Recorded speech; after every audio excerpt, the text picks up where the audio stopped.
"Excuse me, sir. Which way's the armory?"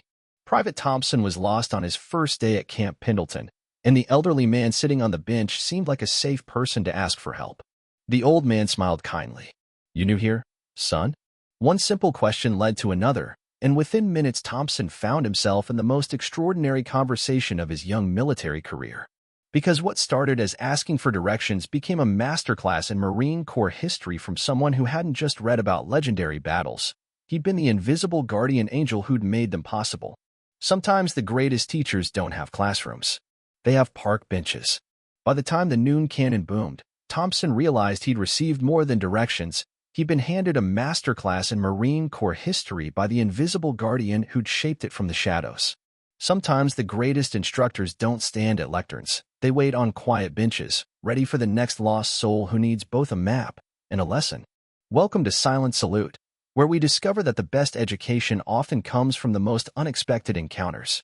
Before we continue this incredible story, tell us in the comments from which city in the world are you watching this video today. And if you believe that wisdom can be found in the most ordinary moments, hit that subscribe button to support our channel. We're honored to share these remarkable stories with you. Marine Corps Base Camp Pendleton sprawled across 125,000 acres of Southern California terrain, housing over 40,000 Marines and serving as the primary West Coast training facility for combat operations. For new Marines arriving for their first duty assignment, the massive base could be overwhelming in its size and complexity. Private First Class Marcus Thompson had arrived at Camp Pendleton just 2 days earlier, fresh from completing infantry training at Camp Lejeune. At 19 years old, Thompson was experiencing his first assignment as a fully qualified Marine, eager to begin the next phase of his military career but struggling to navigate the unfamiliar base layout. Thompson's first few days had been a series of administrative check-ins, orientation briefings, and attempts to find various facilities scattered throughout the enormous installation. Despite carrying maps and written directions, he found himself frequently lost and increasingly frustrated with his inability to efficiently move between required appointments. On Thursday morning, Thompson was attempting to locate the armory for weapons assignment when he realized he'd been walking in circles for nearly 30 minutes. The base directory had provided a general location, but the actual building seemed to be hidden among dozens of similar structures that all looked identical to his inexperienced eyes. Feeling embarrassed about his continued navigation problems, Thompson decided to ask for help from someone who obviously knew the base better than he did.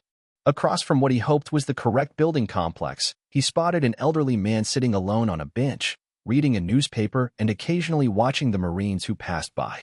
The man appeared to be in his 70s, with gray hair and civilian clothes that suggested he might be a retiree or family member visiting someone on base. His relaxed demeanor and patient observation of the military activity around him made him seem approachable for a young Marine who needed assistance.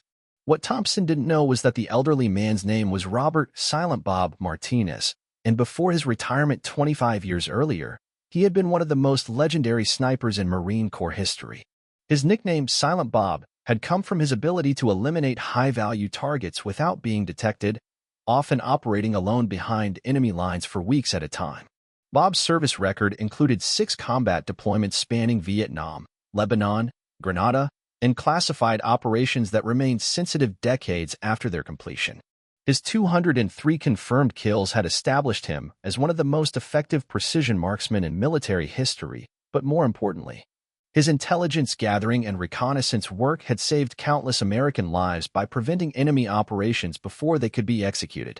Bob had been inducted into the Marine Corps Sniper Hall of Fame in 1995, 5 years after his retirement, but he had chosen to keep his legendary status private, preferring the quiet anonymity of civilian life to the recognition that his military achievements might have generated.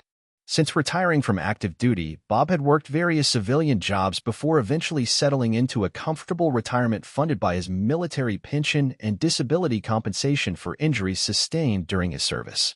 He spent most mornings at Camp Pendleton, not for any official business, but because he enjoyed watching new generations of Marines beginning their military careers. Bob's daily routine included sitting on his favorite bench near the main administrative complex, where he could observe the constant flow of Marines reporting for training, assignments, and administrative requirements. He found satisfaction in seeing young Marines learning to navigate military life, remembering his own early experiences as a confused and often overwhelmed recruit. Thompson approached Bob with the combination of respect and uncertainty that characterized interactions between junior Marines and older individuals who might have military backgrounds. "Excuse me, sir," Thompson said politely. "I'm looking for the armory. Do you know which way I should go?" Bob looked up from his newspaper with the kind of patient attention that suggested he genuinely enjoyed helping young Marines solve their problems. "You new here, son?" Bob asked, his voice carrying the slight accent that reflected his New Mexico upbringing. Thompson nodded, feeling somewhat embarrassed about his obvious inexperience. "Yes, sir. Just got here from Camp Lejeune. I'm supposed to check in at the armory for weapons assignment, but I can't seem to find the right building." Bob's smile was understanding rather than condescending.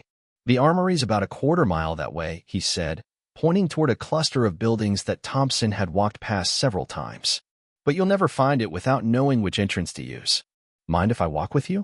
"I was heading in that direction anyway." Thompson was grateful for Bob's offer of guidance, understanding that local knowledge could save him considerable time and frustration. As they began walking together, Bob's questions about Thompson's background and military experience initiated a conversation that would profoundly impact the young Marine's understanding of military service and Marine Corps history. "Where are you from originally?" Bob asked as they walked across the base. Thompson explained his background growing up in rural Iowa, his decision to join the Marines after high school, and his recent completion of infantry training that had prepared him for his first operational assignment. "What made you choose the Marines instead of one of the other services?" Bob continued, his questions reflecting genuine interest rather than casual conversation. Thompson's answer revealed his idealistic understanding of military service and his desire to be part of an organization known for excellence and tradition. "Sir, I wanted to be part of something that demanded the best from its people. The Marines have a reputation for excellence that goes back centuries, and I wanted to prove I could meet those standards." Bob nodded approvingly. "That's a good attitude to have. The Corps does demand excellence, but it also provides the training and support necessary to achieve it." As they continued walking, Bob began sharing insights about Marine Corps culture and values that went beyond what Thompson had learned during formal training. "The most important thing to understand about being a Marine," Bob explained, "is that individual success depends on team effectiveness. The Corps teaches you to be self-reliant and personally excellent, but always in service of collective mission accomplishment." Thompson was impressed by Bob's understanding of Marine Corps philosophy and his ability to articulate principles that Thompson had experienced but hadn't been able to express so clearly. "Sir, did you serve in the Marines?" Thompson asked, beginning to suspect that Bob's knowledge came from personal experience rather than casual observation. Bob's hesitation suggested he was deciding how much of his background to reveal to a young Marine he just met. "I did serve many years ago. Different time, different conflicts, but the same values and standards you're learning now." Thompson was curious about Bob's military experience, but sensed that he might be reluctant to discuss it in detail. "What was your MS, sir?" Thompson asked, using the military term for job specialty. Bob's answer was carefully vague. "I was infantry, like you. Did some shooting, some reconnaissance, some training of other Marines." Thompson accepted Bob's modest description, but he was beginning to notice details about Bob's behavior and knowledge that suggested more extensive military experience than his casual answers indicated. When they passed a group of Marines conducting rifle training, Bob automatically assessed their technique and positioning with the kind of professional eye that suggested specialized expertise rather than general military knowledge. "Those Marines are doing well with their basic marksmanship," Bob observed, "but they could improve their environmental awareness and target acquisition speed."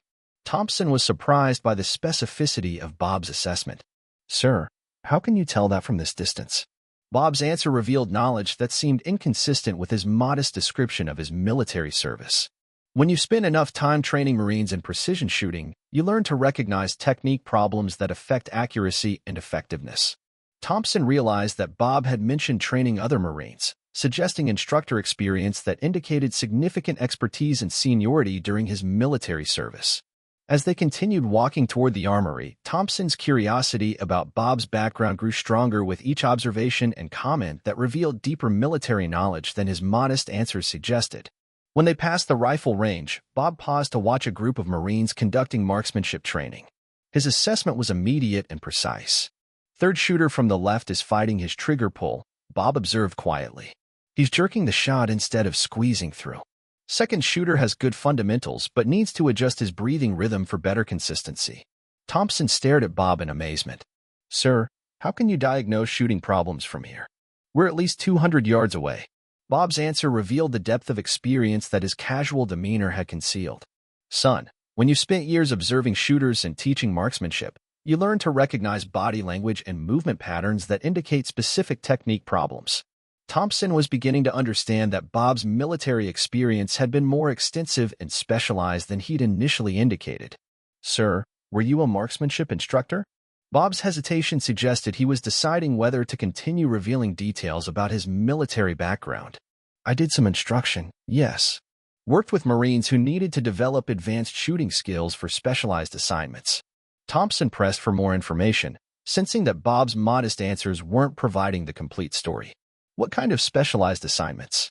Bob looked around to ensure they weren't being overheard, then made a decision that would change the entire nature of their conversation.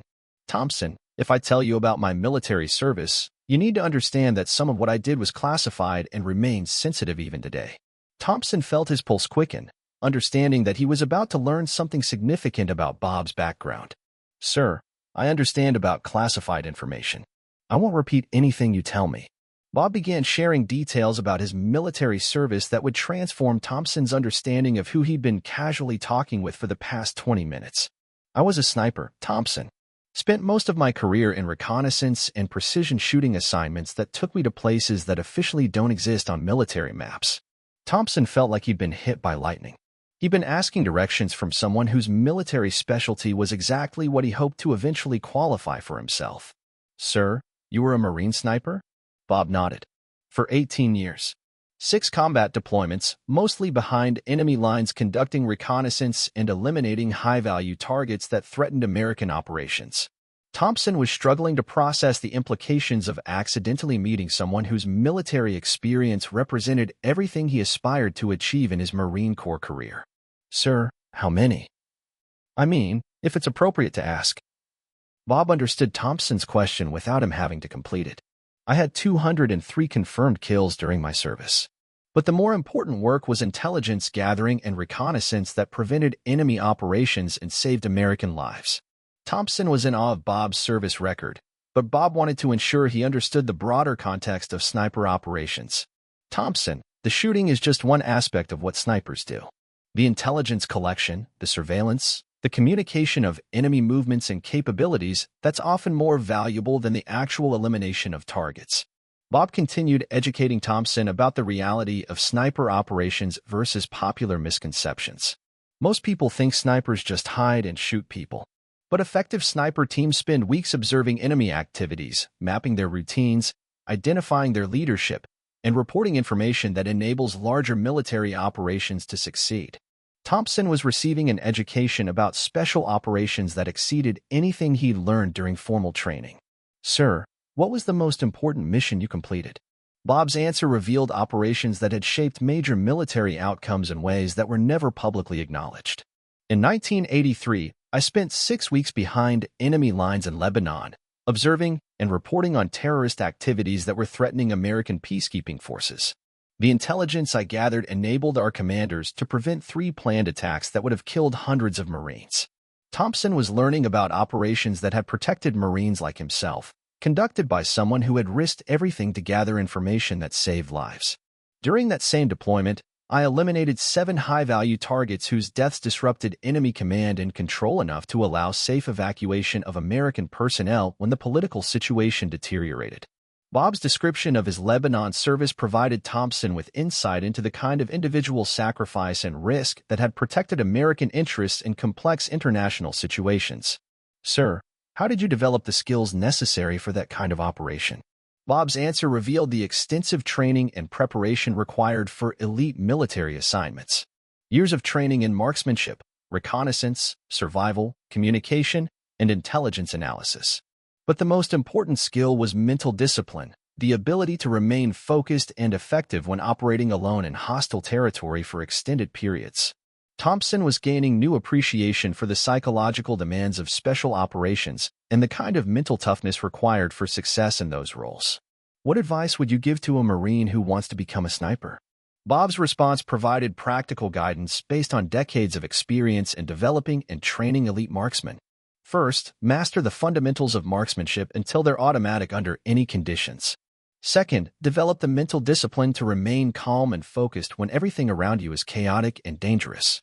Third, understand that being a sniper means accepting responsibility for life and death decisions that will affect you for the rest of your life.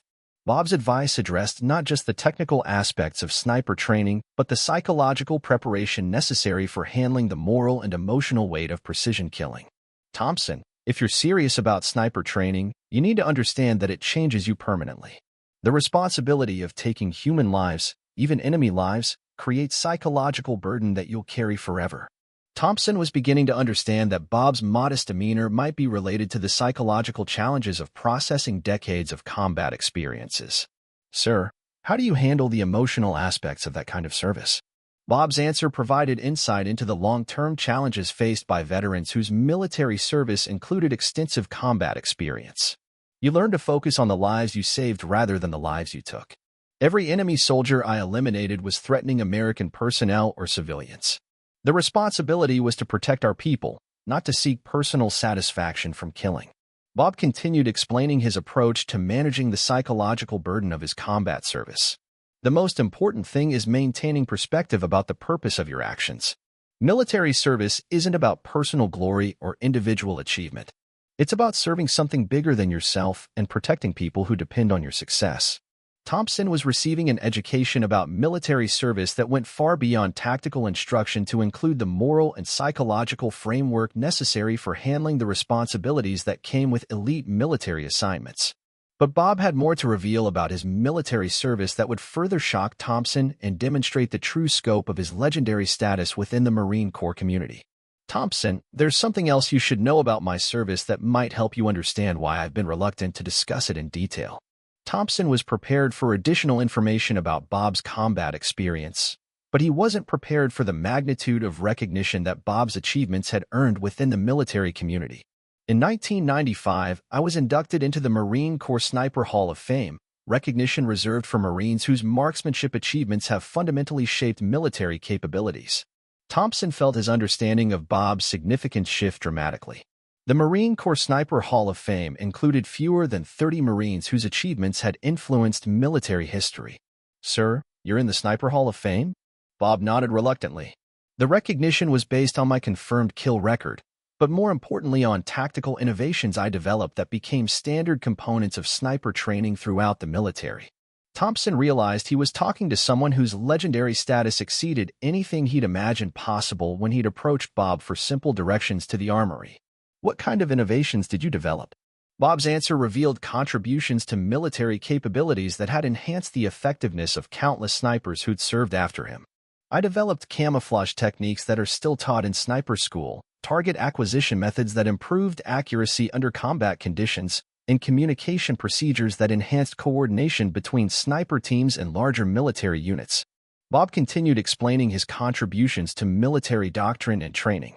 More importantly, I developed training methods that reduced the psychological stress of sniper operations and improved retention of personnel in specialized assignments that required exceptional mental resilience. Thompson was learning that Bob's influence extended beyond his individual achievements to include systemic improvements in how the military trained and supported elite personnel. Sir, are you saying that current sniper training includes methods you developed? Bob confirmed Thompson's assessment. Many of the techniques taught in current sniper programs were developed during my service and refined through my work with training commands after my combat deployments ended. Thompson was processing the implications of accidentally meeting someone whose innovations had shaped the training he hoped to eventually receive if he qualified for sniper school. The camouflage methods you mentioned, are those the techniques we learned about during infantry training? Bob's answer revealed the specific connection between his individual service and Thompson's current military education. The base camouflage principles you learned are derived from techniques I developed during Vietnam operations. They've been updated for different environments and improved equipment, but the fundamental concepts remain the same. Thompson realized that his basic military training had been influenced by someone he was casually talking with on a park bench. But Bob had even more significant information to share that would demonstrate his ongoing connection to Marine Corps training and development. Thompson, there's another reason I spent time here at Camp Pendleton. I'm not just a retiree who enjoys watching young Marines. I'm an unofficial advisor to the current sniper training program. Thompson was amazed to learn that Bob maintained an active relationship with Marine Corps training development despite his retirement. What kind of advisory work do you do? Bob explained his continuing contributions to Marine Corps capabilities and training effectiveness. I observe current training methods, compare them to techniques that were effective during my combat service, and recommend improvements that could enhance training outcomes. Bob continued describing his ongoing role in military training development.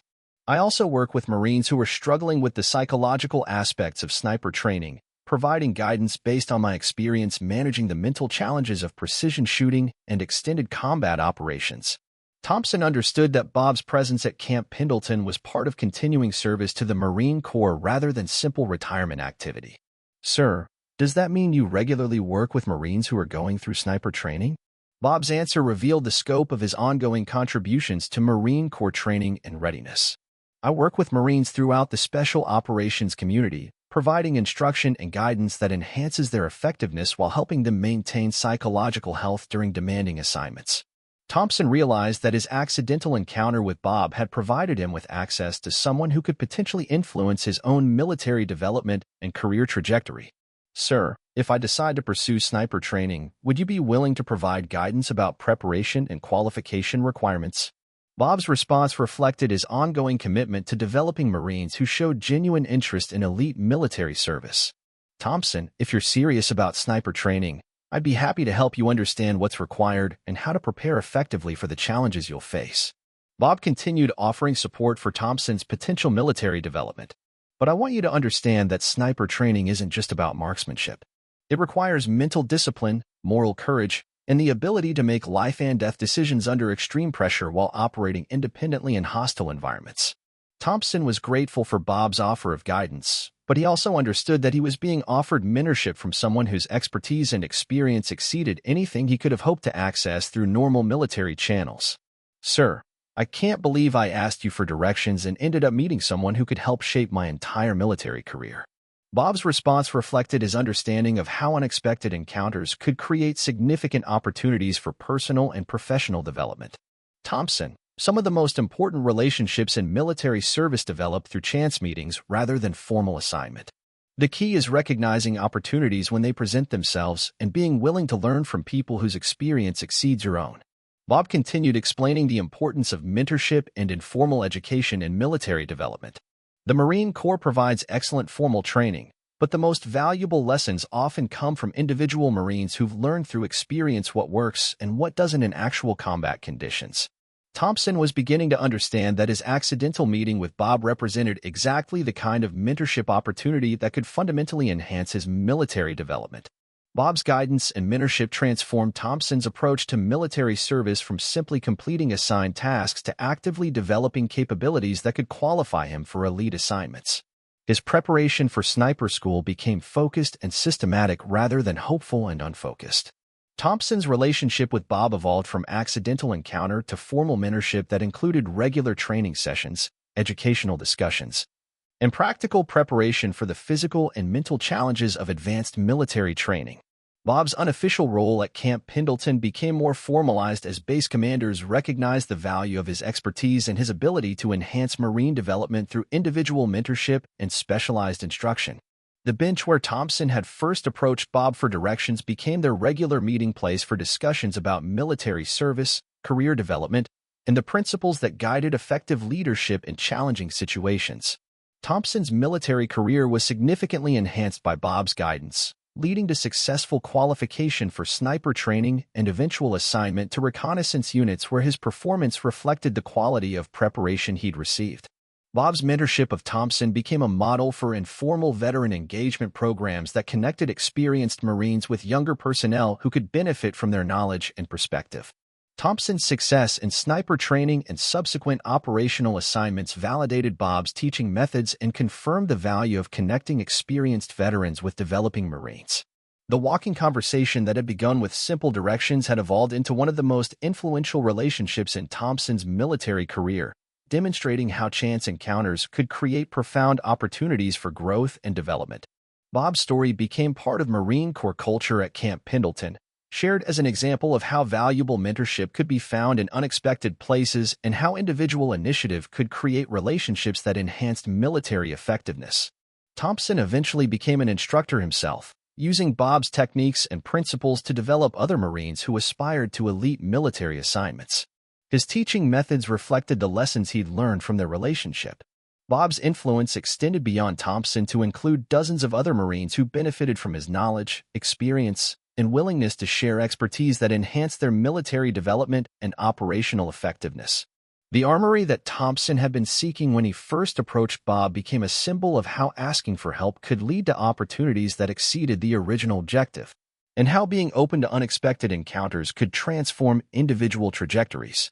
Bob's presence at Camp Pendleton demonstrated that retirement from active duty didn't mean retirement from service to military communities, and that the most valuable contributions often came through informal relationships rather than formal assignments.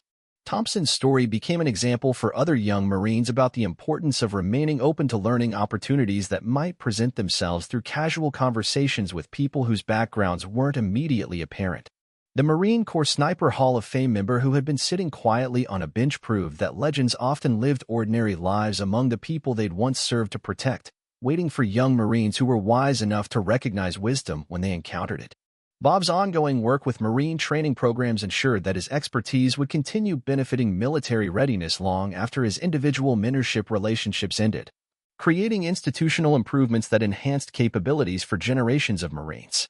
Thompson's accidental meeting with Bob became a reminder that the most important education often came from unexpected sources, and that military development was enhanced by relationships that extended beyond formal training to include mentorship from those who'd proven themselves under the most demanding conditions. The simple question about directions had led to a masterclass in military excellence from someone whose legendary status was matched only by his humble willingness to share knowledge with anyone who showed genuine interest in learning. Years later, when Bob's health declined to the point where he could no longer maintain his regular presence at Camp Pendleton, Thompson and other Marines he'd mentored continued his work of connecting experienced veterans with developing personnel. Bob's legacy lived on in the enhanced capabilities of Marines who had benefited from his guidance, the improved training programs that incorporated his innovations, and the understanding that the most valuable military education often came from those who were willing to share their knowledge without seeking recognition or compensation. The park bench where a young Marine had asked for directions became a symbol of how ordinary moments could become extraordinary opportunities when people were open to learning from those whose experience exceeded their own expectations. Thompson's military career, which had been shaped by an accidental encounter with a legend, became evidence that success often depended on recognizing and accepting guidance from unexpected sources who offered wisdom that couldn't be found in any manual or formal training program. The man who had been quietly reading a newspaper while watching Marines learn to navigate military life proved that the greatest teachers were often those who served without announcing their qualifications, waiting for students who were humble enough to ask for help and wise enough to listen when it was offered. This story was brought to you by Silent Salute. Before we leave you today, here's our question. Have you ever asked someone for simple help and discovered they had extraordinary knowledge or experience that completely changed your understanding of a subject you cared about? Someone whose humble demeanor concealed expertise that transformed your learning and development? Tell us in the comments about the unexpected teachers you've encountered through casual conversations. And if you believe that the best education often comes from the most unexpected encounters, hit that subscribe button to support our channel. Every story reminds us that wisdom is often found in ordinary moments with extraordinary people, and that asking for help can lead to opportunities that exceed our wildest expectations. We'll see you in the next one.